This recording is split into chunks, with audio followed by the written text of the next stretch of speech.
தலைமை ஆசிரியர் வந்து எனக்கு ஒரு புக்கு கொடுத்தாரு. அந்த புக்கு பேர் வந்து திட்டமிடாத வகுப்பறைகள். அதில் மொத்தம் 16 கதைகள் இருந்தது.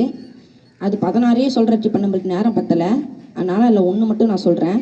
சதீஷ்னு ஒரு பையன் 1வது படிக்கிறான்.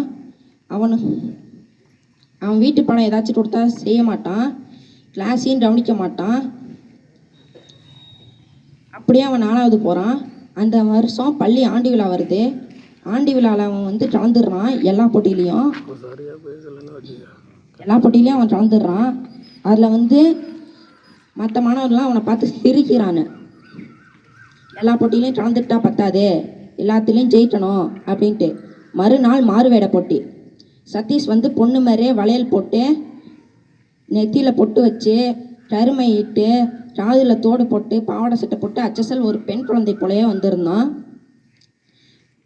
இந்த வேஷத்துக்காக அவனுக்கு முதல் பரிசு கிடச்சிது. அடுத்த நாள் பறையை அடிக்கிற போட்டி. சதீஷ் பறையை தேடி தேடி பாடுறான். ஊர் ஃபுல்லாக அவனுக்கு தேடுறான். சதீஷ் அவனுக்கு கிடைக்கல பறையை. அதனால் பெயிண்ட் அடிக்கிற வாளி மூடி எடுத்துகிட்டு வந்து அதை வச்சு பறையை அடித்தான்.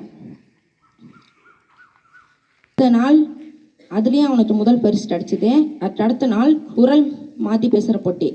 மற்ற மாணவர்கள்லாம் குரண்டு மாரு, நாய் மாரு அப்படின்னு குரலை மாற்றி பேசிட்டு போயிட்டே இருக்காங்க. ஆனால் சதீஷ் அப்படி இல்லாமல் நாய் மாருன்னு சொல்லி தாய் நாய், குட்டி நாய், அடிபட்ட நாய், கோவட்டார நாய் அப்படின்னு ஒரு விதத்துலேயும் வித்தியாசமாக யோசித்து பேசுகிறான். அவனுக்கு முதல் பரிசு கிடைக்கிது. அதை வந்து வீடியோ எடுத்து வட்டார அளவில் போடுறாங்க. சதீஷ்க்கு வட்டார அளவுலேயும் முதல் பரிசு கிடைக்கிது. சதீஷ் மாதிரி இதுலேருந்து நான் தெரிஞ்சுக்கிட்டது என்னென்னா, சதீஷ் மாதிரியான மாணவர்களை நம்மளால் வருஷம் முழுக்க ஜெயிக்க வைக்க முடியாது. ஆனால் அவங்களுக்குன்னு ஒரு நாள் இருக்குது. அதில் அவங்க கண்டிப்பாக ஜெயிப்பாங்க. அனைவருக்கும் நன்றி.